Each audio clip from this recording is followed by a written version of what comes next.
SNA associates Pakistan की बेहतरीन law firm है जो पाकिस्तान के मारूफ कानूनदान Shahbaz Murtaza Ansari advocate high court व फेडरल शरीयत कोर्ट की रहनुमाई में सारे पाकिस्तान में फैमिली केसेस, प्रॉपर्टी केसेस और चेक केसेस में बेहतरीन सर्विसेज फराहम करती है। SNA law associates court marriage, online court marriage के अलावा तलाक, नादरा तलाक सर्टिफिकेट, मैरिज सर्टिफिकेट के बाबत भी बेहतरीन सर्विसेज फराहम करती है। SNA लॉ एसोसिएट्स के मेन ऑफिस मुल्तान में miss Rizwana Ayub advocate high court, Chaudhry Asif Karim Sindhu advocate high court, miss Mahvish Rabia advocate high court और miss Afsha advocate high court शामिल हैं। इसके अलावा पाकिस्तान के दूसरे शहरों में भी काबिल वकील SNA लॉ एसोसिएट्स के पैनल में शामिल हैं। मजीद दुनिया भर के पाकिस्तानी अपने कानूनी मसाइल के बाबत शाम 7 से 9 के दरमियान Shahbaz Murtaza Ansari advocate high court के WhatsApp नंबर 0333618191 पर फ्री मशवरा कर सकते हैं। आपका एतमाद ही हमारा। अस्सलाम वालेकुम। Shahbaz Murtaza Ansari advocate high court federal शरीयत कोर्ट मुल्तान पाकिस्तान से आपसे मुखातिब हूँ। आज का जो मेरा वीडियो लेक्चर है वो है कोर्ट मैरिज और बयान 164 ज़ाब्ता फौजदारी। आज मैं इस टॉपिक बहस करूँगा और अगर आप लोगों ने अभी तक मेरे YouTube channel Shahbaz Murtaza Ansari advocate को लाइक और सब्सक्राइब नहीं किया तो काइंड सब्सक्राइब करें, लाइक करें, दोस्तों में शेयर करें ताकि उनको मेरी वीडियोस मिलती रहें। ये टॉपिक मैंने क्यों सिलेक्ट किया, उसकी बुनियादी वजह है वो मैं बताता हूँ। सबसे पहले तो मैं कोर्ट मैरिज के लिए बताना चाहूँगा कि पाकिस्तानी कानून के तहत लड़के की उम्र 18 साल होनी चाहिए कोर्ट मैरिज के लिए, और लड़की की उम्र जो सिंध का लॉ है उसके तहत 18 साल है, और जो पंजाब या दूसरे हैं सूबे उनमें कम से कम उम्र 16 साल है। और एक तो ये है। दूसरा, मोहम्मद लॉ के तहत जो निकाह, एक दुरुस्त निकाह की बुनियादी शराइत हैं वो 3 हैं। एक तो ये है कि लड़का और लड़की आकिल और बालिग हों, अपना नफ़ा नुकसान समझते हों, और दूसरा ये है कि वो एजाब कबूल करें, एक दूसरे को कबूल करें दिल से, नीयत से, बतौर मियाँ बीवी। तीसरी जो बुनियादी शर्त मोहम्मद लॉ में लिखी हुई है वो है कि कम से कम 2 निकाह के गवाह हों, 2 मर्द गवाह हों या 1 मर्द और 2 औरतें गवाह हों। तो ये 3 बुनियादी शराइत हैं जो मोहम्मद लॉ में एक वैलिड निकाह की लिखी हुई हैं। अच्छा, होता ये है आमतौर पे कि जो लड़का लड़की जब इस तरह निकाह करते हैं, ये ज़ाहिर है उस वक्त किया जाता है, कोर्ट मैरिज उस वक्त होती है जब लड़की के या लड़के के घर वाले इस पर रजामंद ना हों दोनों की शादी करवाने पे या शादी होने पे, तब वो अपनी मर्ज़ी से निकाह करते हैं।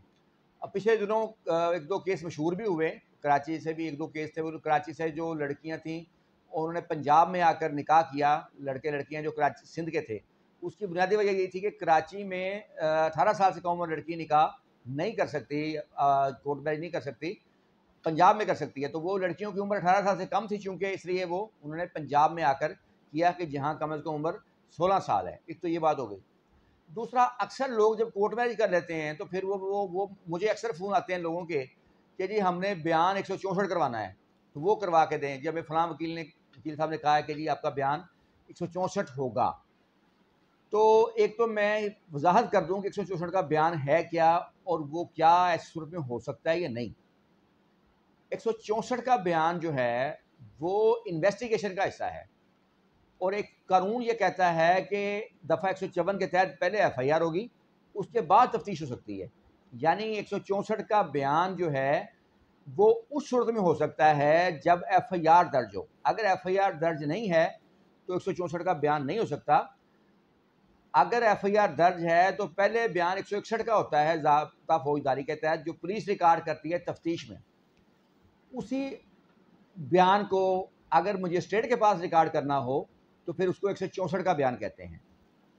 लेकिन ये दोनों बयानात तफ्तीश का हिस्सा हैं और ये FIR दर्ज होने के बाद हो सकते हैं। इसलिए अगर किसी की कोई FIR किसी के खिलाफ दर्ज नहीं है और कोई उसे कहता है कि जी आपके 164 का बयान हो जाएगा या दर्ज करवा दूंगा, तो वो गलत कह रहा है, उसका बयान दर्ज नहीं होना। एक बात तो ये हो गई, तो ये ज़हन में रखें, 164 का बयान नहीं हो सकता। हाँ, हरासमेंट पिटिशन दायर हो सकती है। अगर लड़का लड़की को कोई हरासा कर रहा है उनके रिलेटिव, तो वो SHO को फ्री बनाकर हरासमेंट पिटिशन जस्टिस ऑफिस की कोर्ट में दायर कर सकते हैं। वहाँ लड़की की तरफ से पिटिशन दायर हो सकती है और वो उसकी हाज़िरी भी हो सकती है और कोर्ट का बयान वगैरह भी लिखना चाहे तो ऑर्डर में लिख सकती है। तो हरासमेंट पिटिशन हो सकती है, हाई कोर्ट भी हो सकती है, वो सेशन कोर्ट भी हो सकती है, लेकिन 164 का बयान जो मजिस्ट्रेट के पास होता है वो तभी होगा जब एफआईआर दर्ज होगी, इसके अलावा नहीं होगा।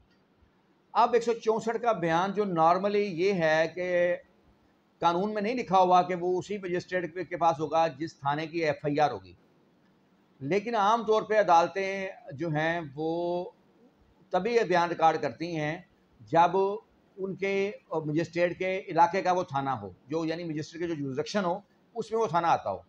लेकिन इस पर रिसेंटली मुख्तलिफ हाई कोर्ट के फैसला जात आए हैं जिसमें ये करार दिया गया कि ज़रूरी नहीं है कि वो उसी जो मजिस्ट्रेट है एफआईआर जिस थाने की है वो थाना उसके हदूद में आता हो। एनी मजिस्ट्रेट का लफ्ज़ आया है, वो कोई भी मजिस्ट्रेट जो है वो बयान रिकॉर्ड कर सकता है। ये ज़रूरत इसलिए भी पेश आती है कि ऐसे लड़कियों को जान का भी जाने का खतरा होता है, उनको धमकियाँ मिल रही होती हैं, गैर के नाम पे कत्ल की आप रोज़ाना खबरें पढ़ते हैं। तो अब मिसाल तौर पर एक बंदे ने भावलपुर से लड़की जो थी वो दोनों आ गए हैं मुल्तान या लाहौर चले गए हैं, तो उनको अगर एफआईआर भावलपुर में अगर उनके खिलाफ हो गई है, उनको कहा जाए कि जाके भावलपुर में जाके आप ये बयान रिकॉर्ड करवाएं, तो डेफिनेटली वहाँ उनकी जान को खतरा होगा। वो इसलिए भी होगा कि 164 के बयान में ज़रूरी है कि जो बयान एक मुलज़म की मौजूदगी में हो या मुस्तगीज को कोर्ट नोटिस करे, तो जब वो बयान रिकॉर्ड कराने उसी इलाके में दोबारा जाएंगे और मुस्तगीज को नोटिस होगा, तो फिर डेफिनेटली आप समझ सकते हैं कि उनकी जान को भी खतरा हो सकता है। इसलिए इस पर जजमेंट्स मौजूद हैं कुछ कि किसी भी शहर में किसी भी इलाके में मजिस्ट्रेट 164 का बयान रिकॉर्ड कर सकता है। 164 का बयान अगर रिकॉर्ड किसी और शहर में हो जाता है तो वो उसकी नकल भेजी जा सकती है उसमें उस इलाके के थाने या के एसएचओ को कि वो उसकी बेस पर पर्चा खारिज करे। या ये भी होता है कि हरासमेंट पे उस अगर एफआईआर हो गई है तो उसकी क्वैशमेंट जो है वो दायर की जा सकती है हाई कोर्ट में, और वहाँ जब तफ्तीशी पेश हो तो अदालत बाज़ हाई कोर्ट उसको कहती है कि चूँकि इनकी जान को खतरा है थाने में जाने की सूरत में, तो इसलिए आप यहीं इनका बयान रिकॉर्ड करें। वहीं बयान रिकॉर्ड होता है, वहीं ज़िम्नी में वो पर्चा खारिज कर सकता है। तो अगर कोर्ट मैरिज की सूरत में एफआईआर हो जाती है तो उस सूरत में क्या रेमेडीज़ हैं वो मैंने आजकल आपसे डिस्कस किए हैं, और 164 का बयान क्या होता है, किस सूरत में हो सकता है, कहाँ पर हो सकता है, ये भी डिस्कस किया है। तो उम्मीद है आपको आज की मेरी वीडियो पसंद आई होगी। किसी भी कानूनी मसले की सूरत में आप हमारे जो यूट्यूब चैनल है और मेरी जो व्हाट्सएप नंबर है 0333611901 पर जाकर सही मशवरा कर सकते हैं। एसएनए लॉ एसोसिएट्स पूरे पाकिस्तान में सर्विसेज काम करती है। हमारी 19 शहरों में 49 शहरों में हमारी सर्विसेज मौजूद हैं और कोशिश करते हैं कि अपने क्लाइंट्स को बेहतरीन सर्विसेज दें। तमाम केसेस मेरे ज़ेरे निगरानी चलते हैं, उनका ड्राफ्ट मैं खुद तैयार करता हूँ, क्लास के सवाल खुद भेजता हूँ और उस शहर में बहस करने के लिए मैं खुद आता हूँ। आप लोग हमारी वीडियो पसंद करते हैं, इसका बहुत शुक्रिया।